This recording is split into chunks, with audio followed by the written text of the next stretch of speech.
Correctional Services says neither Clive Derby-Lewis nor former National Police Commissioner Jackie Selebi have applied for medical parole. And Gift of the Givers chairperson Imtiaz Suleiman says the hostage money involving a Durban couple who were captured by pirates has been reduced to 6 million rand. I'm Richard Brooks. Correctional Services says neither Clive Derby-Lewis nor former National Police Commissioner Jackie Selebi have applied for medical parole. Minister Nosiviwe Mapisa-Nqakula said this as she introduced the new medical parole board to the media in Pretoria. She confirmed that any member of the public and families of seriously ill inmates would be able to apply to the board for the release of prisoners. I'm not aware that inmate Derby-Lewis has applied for medical parole. Secondly, inmate Jackie Selebi, equally too, has not applied for medical parole. What we know is that a team applied on his behalf for medical parole. And unfortunately, it was a flawed process in terms of the current regulations. So after the 1st of March, any other person may want to initiate the process, but initiating does not mean that the inmate will be granted medical parole.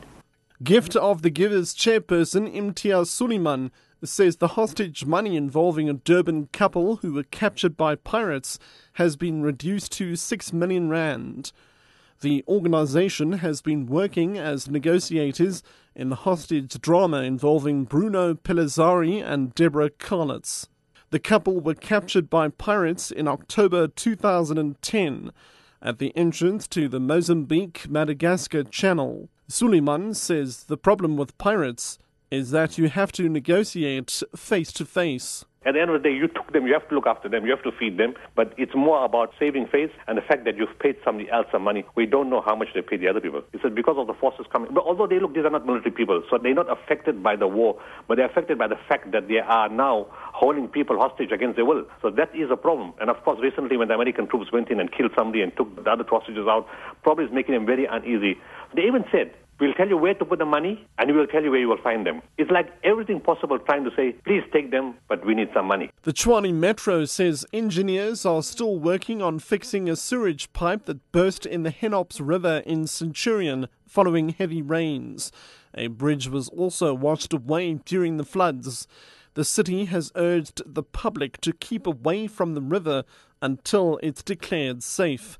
City spokesperson Peter Deneka. Our contractors and our teams are still busy working on the situation, trying to fix the pipe, but they first need to build a temporary structure over the river on which the pipe can actually rest. We also have cleaning up teams that is working at the river to make sure that all sewage that was spilled in the river can be cleaned. The Maruleng area at Hoedspruit in Limpopo has been declared a disaster area. This follows floods that caused extensive damage to infrastructure and farmland. The municipality needs about 300 million rand to repair damaged infrastructure. Currently, there's no drinking water in the eastern part of the province. Mopani District Municipal Manager Team Make. We can confirm that the area has been declared a disaster area. A provincial gazette has been issued. Cooperation that we get in from the ministerial task team is quite exceptional because to this date we are told they are working around the clock to try and release the emergency funding to try and assist us in dealing with those areas that are of critical nature like your water in Hoedspruit town. The water is still brown and we're still providing the community with the 5 liters of water, which is not adequate.